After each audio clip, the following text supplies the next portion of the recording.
Hi, it's Tony Robbins. Happy New Year. Listen, how's your new year coming out so far? I know it's early. It's January 15th, and I thought I'd send you out this little video message because you know what that day means, don't you? January 15th is the cutoff. Statistics show that 95% of the people that actually made a New Year's resolution have already broken it by today. And that's if you even made a resolution. Now, if you're the exception to that, I'm thrilled for you, and I support you, and I say keep rocking it. But if you've missed, maybe I could drop you a quick little message or two here that can help you not only recover, but get way beyond just making some New Year's resolution and make some real lasting change in your life. I mean, think about it. Most people don't even make a resolution anymore. Why?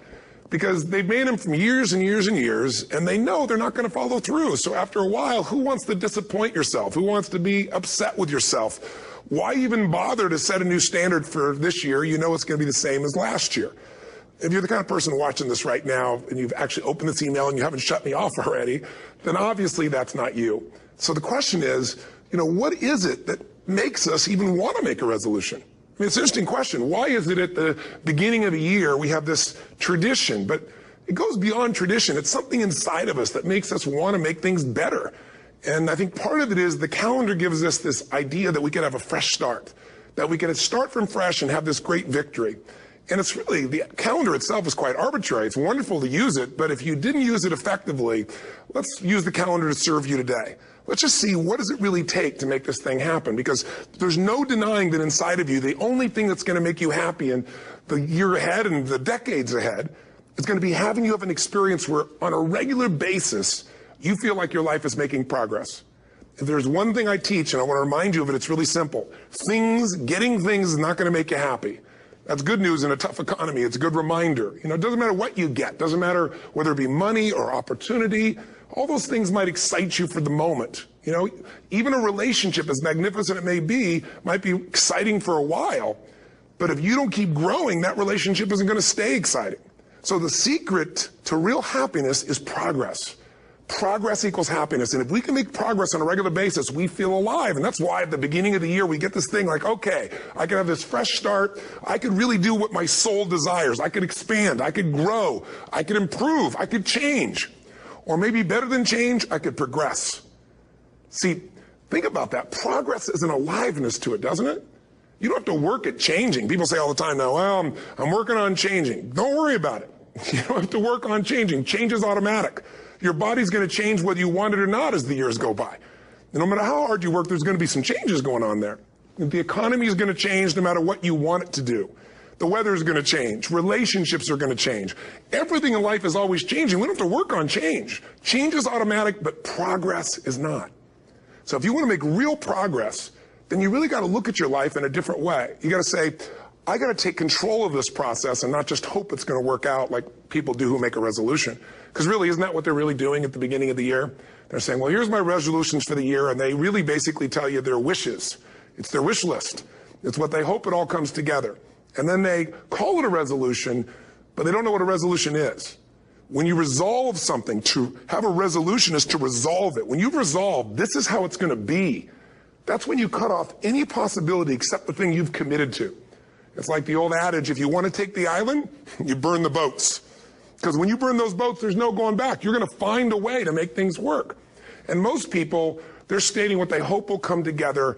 And if it doesn't happen, then they're disappointed, but they're not too disappointed because they're not too vested. What does it take to successfully create a lasting change in your life? To not only have a New Year's resolution you follow through on, but really have a lasting change? Well, the first step for lasting change is very much like making a New Year's resolution. Fundamentally, it's the same. The first step is you got to have a vision for what it is you really, truly want. Not what you think you want or what you should have. I mean, what are most people's New Year's resolutions? I'm going to stop eating sugar. I'm going to stop smoking. I'm going to lose 10 pounds. The problem with that is it's not very inspiring for most people. It's not telling you what you're going to get.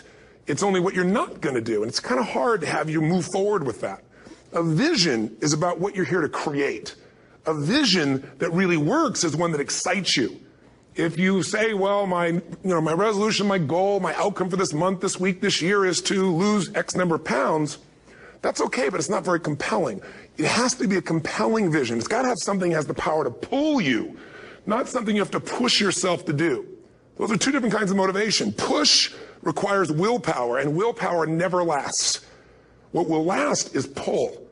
Having something so exciting, so attractive, something you desire so much that you have a hard time going to sleep at night and you get so up early in the morning to rock it and take it to the next level. That's what you're looking to create. And that isn't easy to get. But one of the reasons we do seminars and events and we say, why do that? Why not just read a book or something? Is because when you get in an environment where you're with people that are being put in a peak state, like when you're going to a sporting event, if you watch a sporting event at home, it might have a certain level of excitement. But when you're in a stadium with 50,000 people, suddenly it has a whole different level of intensity. And we feel that. And the bottom line of our follow-through comes down to our emotional intensity. In a different state of mind, you're going to come up with a much better and a more exciting vision than if you're sitting on the couch going, okay, what are my new resolutions for this year? And you're doing it the morning after the new year has started and you're a little inebriated and the football game's on in the background. Probably not going to have the power of focus there. Probably not going to have the power of the energy to create something that's going to pull you for this year. And you got to do that. So it's got to be a vision that's compelling. Something that it's going to be a gift to make sure that it happens. And also, along with that compelling vision, you got to have strong enough reasons that you're going to follow through when the going gets tough. That's one of the biggest things missing for most people. They say, this is what I want to do. It's not very exciting. It's not very compelling. But most importantly, they don't have strong enough reasons to push themselves through what's going to be necessary to get that dream, to get that goal when the inevitable challenges come up. When you're starving, hungry, and you're trying to go on a diet, right? When you got no time and you're stressed out and you haven't worked out still, and that's what you're supposed to do. When the economy gets tight and what you thought you're going to do doesn't work, and so you give up on the goal instead of finding another way to get there. You don't let the fear take you over if you've got strong enough reasons. Those reasons can be positive, or those reasons can also be negative. They can be, if I don't do this, this is what's going to cost me. And if I do this, this is what I'm going to gain in my life. Reasons come first, answers come second.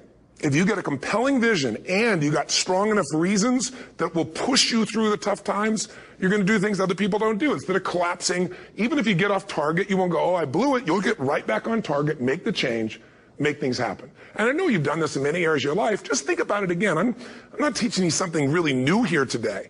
I just want to remind you of what your soul knows. You got to change, you got to improve, and you got to go through a simple process fundamentally to make that progress. First step, vision that's compelling. Second step, make sure that there's strong enough reasons to follow through. Third step, you got to review it and feel it every day. I mean, anything. Have you ever had this happen in your life? Has there been anything in your life that you've ever wanted so badly? You were so desirous of it. You had such a hunger for it that you couldn't stop thinking about it. Could have been a career move, could have been when you were a kid, a car, it could have been a relationship, it could have been anything, but you were obsessed. You wanted to make this happen. You wanted to attract this to your life. You just wanted something. And you didn't even know how to get it. But it was so compelling to you. You kept thinking about it every day, envisioning it, imagining it, feeling it. And then stuff happened. And suddenly you started to attract people or situations to your life, and it just came together. Like, you didn't even have a total plan. It was just that it was so a part of your focus with so much intensity and emotion so often that it sensitized you to notice anything that could get you there. There's a part of your brain called the reticular activating system. For short, we call it the RAS. That part of your brain determines what you notice in the world. And it's really important because when you set a goal, when you get really clear on a vision and there's strong enough reasons and you review it enough and it becomes a part of you, that part of your brain says, anything that relates to this, I need to notice. It's like, did you ever buy a certain kind of car or maybe a certain outfit and suddenly you see that car everywhere, or those outfits everywhere? Well, you know, the cars were always around, but why do you see it now? Because your RAS knows this is important. This is part of my world now. Similarly, when you really get clear and it's compelling and you're reviewing it every day, you've got strong reasons and you're reviewing it every day and you're feeling it, the brain becomes incredibly acute at noticing anything to get you to move forward. And so that's the power of this. So, you know, what do people do with a New Year's resolution? They come up with something they kind of want. It's not a compelling vision. They don't really have strong enough reasons, and they never review it again until they notice that they broke what they said they really want to make happen, because they didn't really resolve. If you resolve, you got the vision, it's compelling, you review it daily, and you feel it. You envision it, and you experience it. Simple as it sounds. Now, ultimately, what is this really about?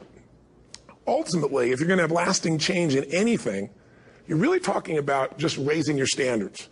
I mean, I always tell people, if you want to know how to change your life, I give it to you in 3 words, boring as it sounds: raise your standards. What does that mean? corny as it sounds. Raise your standards. Oh, thank you for the breakthrough thought, Tony. I'm glad I wasted my time watching this little email with you. But think about it. Lasting change is different than a goal. You don't always get your goals, but you always get your standards. Maybe it'll help you is to think about it this way. I try to explain standards to people with a different set of words. Think of it as everybody in life gets their musts. They don't get their shoulds. Like, think about it. Most people have a list of shoulds, don't they? Don't you have a list of the shoulds, things you should do, you should follow through on? I should lose some weight, I should work out more, I should make more calls, I should respond more rapidly to my email, whatever, you know? I should get into the office earlier, I should be, more confident, whatever your should list is. People love to have their should list be met, but it's kind of like New Year's resolutions. If it does, it's really exciting, but if it doesn't, which is most of the time, it's a little disappointing, but you kind of know it's not going to happen. But when you decide something is a must for you, an absolute must, when you cut off any possible, you say, I'm going to find the way or I'm going to make the way. Human beings, when they resolve things, when they make a real resolution inside themselves, which is they raise the standard and they make it a must, they find the way. Think about it in your own life. Haven't you had some area of your life where you raise your standard and your life has never been the same? Maybe at one time in your life you smoked cigarettes, or you did something and you did it for years and you kept trying to change it and kept telling yourself I should. And then one day something happened. Something just clicked you over. Something took you over that kind of tipping point. And inside yourself you said no more. And it was a very, very different experience, wasn't it? Something inside of you shifted. And what was a should became a must, and you've never gone back. Is there an area like that in your life you can think of? Again, did you ever smoke cigarettes? Did you ever eat a certain way, drink a certain form of alcohol, and then finally say no more, and you just don't go back? And notice this, it doesn't really take any willpower anymore. Because somewhere when we make this click, when we make something a must, we attach ourselves to it. It becomes part of our identity. And one thing I've learned in the last, 33 years of working with people from now over 100 countries, 4 million people, is human beings absolutely follow through on who they believe they are. If you said to me, well, I'm really going to work hard to stop smoking, but, I've been a smoker my whole life, and I am a smoker. I know your days are numbered. You're going to be back smoking cigarettes again, because we all act consistent with who we believe we are. I tell people the strongest force in the whole human personality is this need to stay consistent with how we define ourselves. If you define yourself as somebody who is really conservative, you're not going to be crazy and act nuts unless you're really drunk or something, and then you can say it's the alcohol, when it's really just you finally getting permission to be yourself. The alcohol is your excuse. If you're a really crazy person, you act crazy, outrageous, playful. You don't act conservative because that's not who you are. Very often people say, well, I can't do that. I'm not that kind of person. And I always say to people, really, when did you define yourself? I mean, really, how many years ago did you come up with what you could and couldn't do in your life? How many years ago? Most people, if they really look at how they're living their life today, it's based on a set of standards, a set of beliefs that they made choices about 10, 20, 30 or more years ago. I mean, very often we made decisions in our youth or very young about what to believe, about what we were capable of, about who we are as a person, and that becomes the glass ceiling, if you will, that controls us. There's a corny metaphor, but it's true. I remember one time I was with my family at the circus, and there was a person there, and they had this big, giant elephant. And you look at this elephant, and they take this little rope, put it around the elephant's neck, and they drive this stake into the ground. And I mean, you look at this, and you know that elephant could rip down the entire tent with almost no effort. And yet, the elephant doesn't struggle, doesn't try. Why? Because the elephant's conditioned. And they take that elephant and condition the elephant when it's a baby elephant. That's how they train him. When it's a little baby elephant and it doesn't have the power yet, they put a big rope around it and they drive this huge stake in the ground, and the elephant fights and fights and fights. And one day, finally, that elephant decides, I'm not capable of pulling this out. And once that becomes the definition of an identity of anyone, an elephant in this case, they don't even try anymore.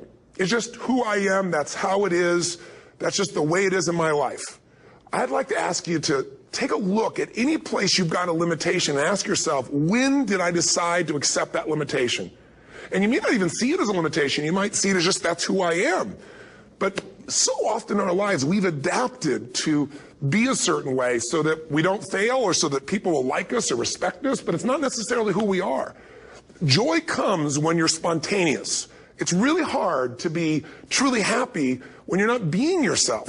And most of us have no clue who we are. And so a big part of my work, if you've ever been to an event, you know, is to get people to do things spontaneously without thinking, because that's when the real you shows up. That's when the energy comes alive. And when you do that, when you start to connect to your true nature, suddenly there's energy available for you to set a higher standard for what you want in your life. That's what this is really all about. And when I talk about standards, when I talk about, you know, shoulds versus musts, think about your own life. I know there have been areas in your life where some point in time you just shifted and you raised the standard and your life changed. Because whatever people have their identity attached to, they live. We live who we believe we are. That's just how it works. It's just kind of like, I'll give you an example. Look at your physical body. Your physical body today is an absolute reflection of only one thing. Not your goals, not your desires, but your standards. The identity you have for yourself. If your standard is you're an athlete, then there's a certain amount of strength, a muscle tone, and energy that's available in your body on a regular basis because that's who you are. And so you do whatever's necessary to maintain that identity. Again, the strongest force in the human personality is this need to stay consistent with how we define ourselves. Because if you don't know who you are, you wouldn't know how to act. Once you lock in on that identity, your brain finds a way to keep you there. If you say, you know, man, I'm overweight, I've always been overweight, I'm big boned, and that's the story you've got, then you're going to always find a way to get back there. That's your settling point. That's your identity. That's where things lock in. If you see somebody who's in really great shape, you ask them, do you work out? You know the answer. Yes. How often? And they'll tell you 3 times, 4 times, 5 times a week, whatever. In a seminar, I'll ask people, who here works out at least 5 days a week? And I'm stand up. And you look around that room, and you know that they work out 5 times a week because you can see their body. You don't just get a result without some kind of action, without some form of ritual. Ritual meaning actions you do consistently. Now, do you think those people that are out there working out 5 days a week, do they have more time than you do? Or I have, or anybody else? Of course not. Is their life less busy? Of course not. It's just a must for them. They must work out that way, and they've made that turn and their life changed. So I'm not saying you have to work out 5 days a week. I'm just saying whatever you really want, wants don't get met consistently. Standards do. Whatever you identify, this is who I am. And so it's not so much about changing your identity as there's expanding it. You know, deciding that, you know, instead of your goals to lose 10 pounds, which is not compelling, what if your vision was to get back to my fighting weight?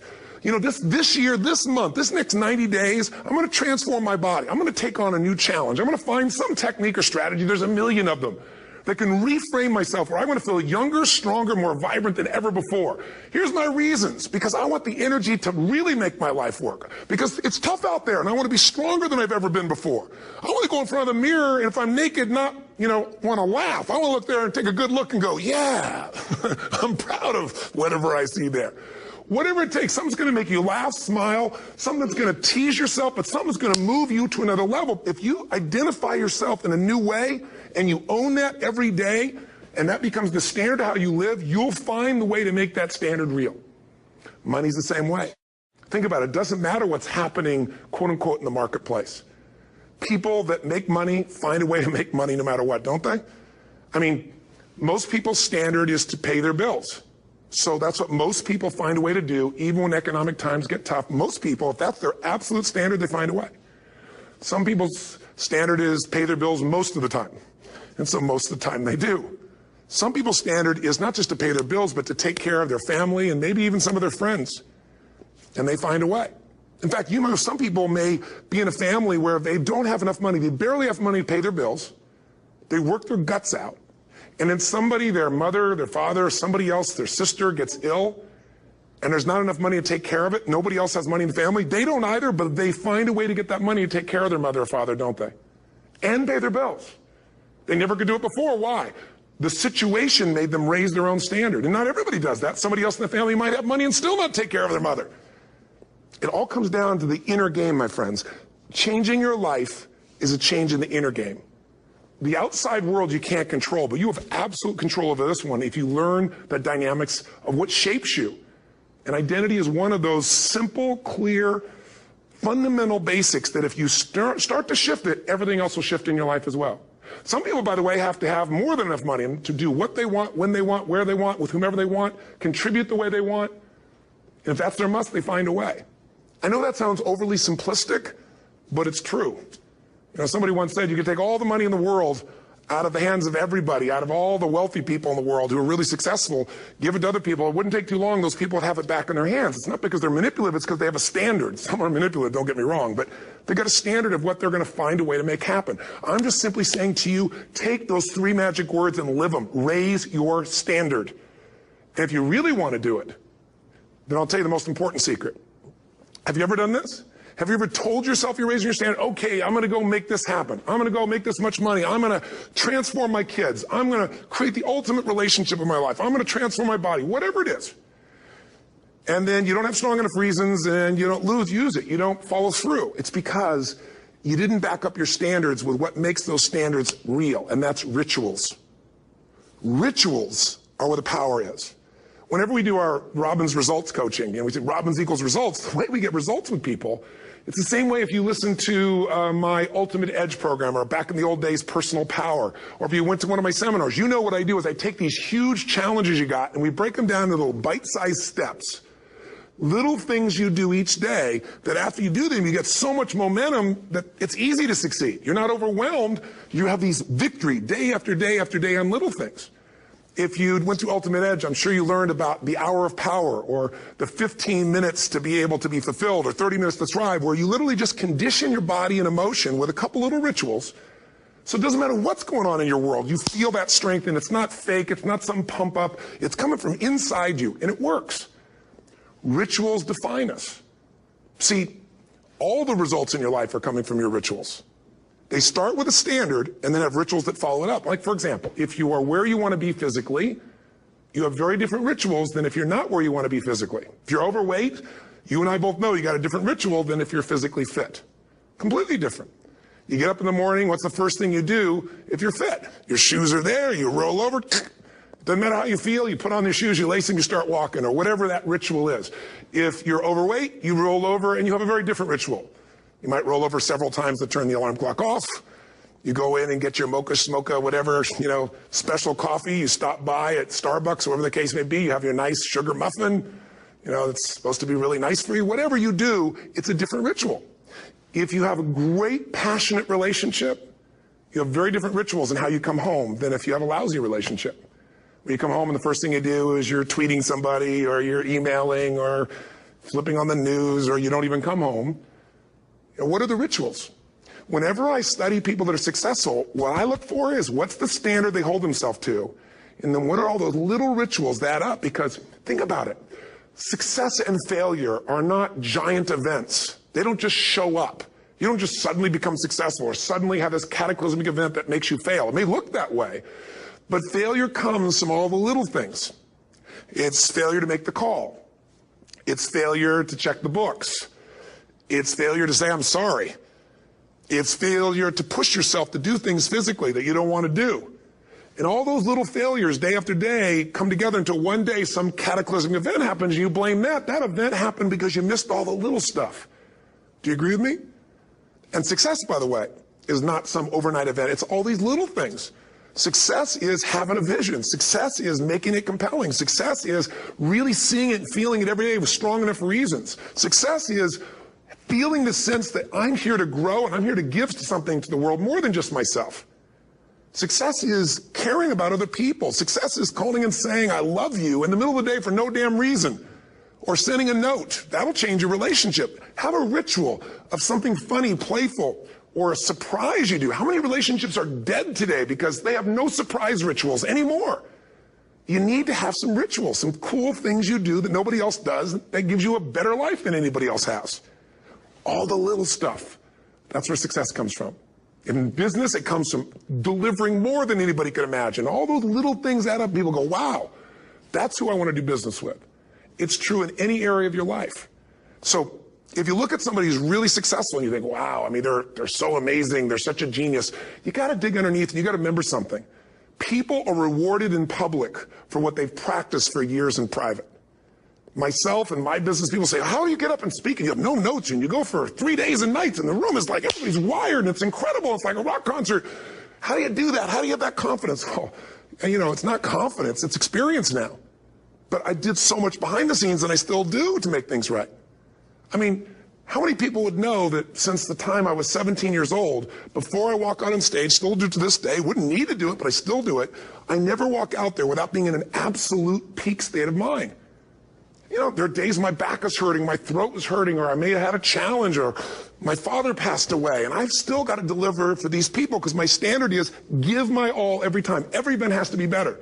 Talk to anybody who's been to our events for 5, 10 years, some of our trainers, and I'll say, I don't know how he does it. He always finds a way to make it better. That's not an ego thing. That's a standard in me. I have to find the way. And my ritual, though, is I prepare, I think, I gather new information, I figure out how to put something across better. What do people need? I spend time with our customers. I see what's going on. And before I get on stage each time, I have this little ritual to put myself in a state of mind. And I did it starting like 17 years old. I started doing it. I'd say, I now command my subconscious mind. And I say this out loud several times, this little phrase, set of phrases, as an incantation to kind of condition my mind and body. And I'd say, I now command my subconscious mind to direct me in helping as many people as possible today by giving me the strength and the emotion and the humor and the brevity, whatever it takes to show this person and help this person change their life now. And I started that with a person when I worked with people one-on-one, and I would do that for 45 minutes driving in my Volkswagen to go serve and coach somebody for the first time. Now I don't say that person, I say these people, and I can go out in a room of 10,000 people and deliver for 50 hours, and I do it every time I come back on stage. It's a ritual to go into peak state. Peak states don't just show up, they don't interrupt you. Great ideas don't interrupt you, you gotta pursue them. I talked to Michael Jordan, I'll never forget, at the peak of his career, and got to watch his final game, saw him backstage and spent some time with him, and it was a pretty exciting time. He was the greatest basketball player I think that ever lived and has ever lived. And I asked him, I said, what sets you apart, Michael? What is it? And is it God-given talent, ability, skill? What is it? And he said, Tony, he said, I can shoot you straight. It's not, me trying to act humble.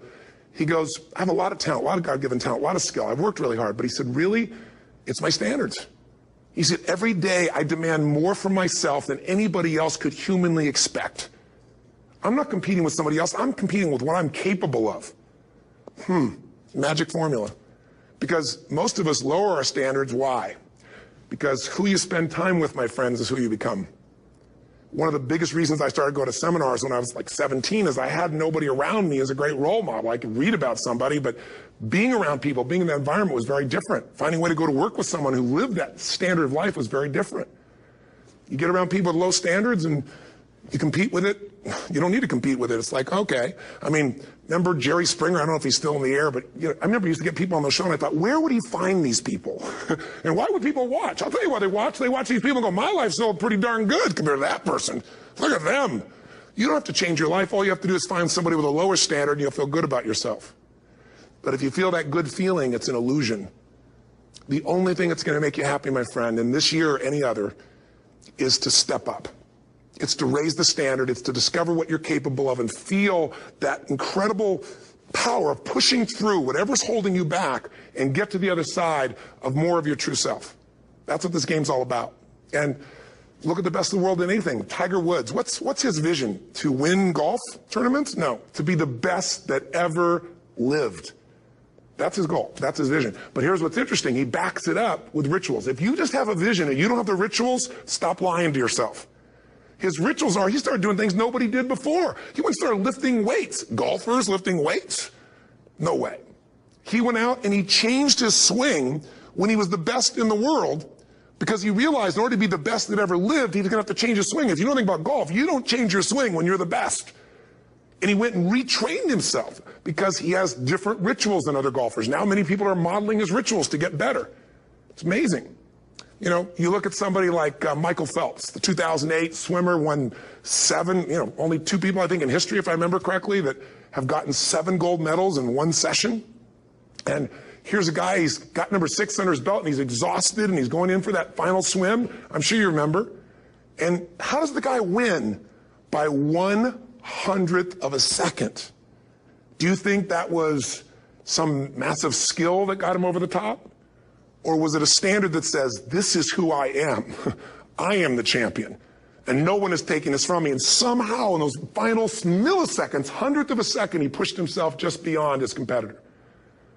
But you know about Michael Phelps? What allowed him to be able to push beyond that moment is his rituals. Go study the guy. Most people who swim have these unbelievable workouts. He does 2 and 3 of those workout sessions a day. All the other swimmers in the beginning thought he was insane. You're going to overtrain, you can't do that, it's not physically possible. But he had a standard and the rituals to back it up. So here's my final message to you, because I've gotten carried away. I thought I was going to send you like a 5-minute message, but as you can see, there's no script here. It's just me going a little crazy with you. But I want to really see you get what you want this year. Don't let this year be like last. And if last year was great, still don't let it be that way. Raise the standard. If your life is perfect and extraordinary, you darn well know you're not going to be happy unless you keep making it better. That's what makes us feel alive. It's not what we get that makes us happy. It's who we become and what we're able to give because we become more. That sense of contribution is what creates the deepest meaning. So here's my assignment for you, if you want one. If you want to go from conversation to some action, here's a simple thing to do. What's an area of your life right now that you really want to improve? What's an area that's important to improve? If your body's great, how about your career? If career's great, how about your relationships? Intimate one especially, or your kids, or your relationship with your creator, your spiritual side of your life. Or is it your finances? Figure an area that really matters. Decide on that area. Number one, write down what your life is like in that area right now as specifically as possible. So you might say, well, I'm 13.5 pounds overweight, whatever the weight is, whatever the situation is, or my body fat's like this, or I wake up exhausted in the morning, and you write the truth of where you are right now. So you're real clear. Or I'm not in a relationship. I say I want a relationship, but I'm not in one, and I don't seem to find them. All the good ones seem to be gone is my belief. And I really do want one, but I don't have it. Whatever your definition. Or I'm in a relationship, and God, I wish I wasn't in a relationship. I'm planning my escape. Wherever you are. Or I have a wonderful relationship. We love each other, but there just isn't enough passion. Just write the truth of where you are. The area you want to change, but write how it is. And then the second step is, this is where you got to be really honest with yourself. What are the rituals that have put me there? Because whatever results you're getting, even if you don't like the results, there's some rituals that are keeping you in that place. There's some rituals of what you eat or don't eat, how you move or don't move, how you sleep or don't sleep. There's some rituals in the lack of variety or spice or energy or focus in an area. There's something you're doing, and it's usually not one thing, it's a bunch of little things that you kind of do consistently whenever you think about getting in a relationship, whenever you think about working out, whenever you think about money. You get yourself in a state of overwhelm. You start thinking about all the things you can't control. Just write down all the rituals you have, and then here's the third step. What do you want? What's your vision? And be really specific. I want to be my fighting weight. I want to be the strongest I've ever felt. I'm going to turn my, whatever it is, be specific. And then, last step, number 4, what are the rituals that'll get you there? What would you need to do differently each morning if you're going to be that kind of energy, that kind of strength? How often would you work out? What days would you work out? What time? A ritual is something you do consistently, usually at a specific time, so it becomes automatic. Let me tell you something. Willpower doesn't last, but rituals can last a lifetime. I bet you have some rituals in your life right now you've been doing for years, even though some of them don't serve you. I'm just saying, wake yourself up. If you want a new year and a new life, you don't need to start on January 1st. Start today. Start with this little video. And just begin to see what happens and see how easy it is to just do a few little rituals. Don't do them all, just do 2 or 3 new things. And you know what happens? You'll get momentum. Because once you discipline yourself in one area of your life, you feel yourself doing it in other areas as well. And I always say something that my original teacher taught me. I always remind people, there's always 2 pains in life. There's the pain of discipline, or there's the pain of regret. And discipline weighs ounces, as my friend Jim Rohn taught me. Regret weighs tons. You don't have regret. So right now, what do you want to change? What's it really like? What are the rituals that got you there? That'll take a little homework. If you're not sure, ask the people around you. They'll tell you what your rituals are. What do I really want in depth? What are the rituals that'll get me there? And then get yourself to start a few of those actions and lock them in place. If I can help you in any way, we're here as a company to support you. Come have an event with us. Come to Unleash the Power Within or Mastery University, or get a coach. You can get a free coaching session if you call our company and click on something on this. We'll probably have something on it, or get a product. Or don't do anything with us, but do something with somebody, starting with you. If you make the changes in yourself, you're going to be proud this year, and no amount of money or accolades from other people can mirror the feeling of being proud of knowing you've taken back control of your life, or you've taken a great life to another level. Because once you do that, you have something you can give other people, whether it be your kids or your friends or your family. And ultimately, that's what life's about. So thanks for listening. I don't know how long I went here, but I hope this has been helpful for you. I just thought it's a new year, and I want people to be able to truly create a new life. And until I see you again, hopefully soon, or gets a chance to meet you, live strong and live with passion. And of course, God bless to you. Happy New Year.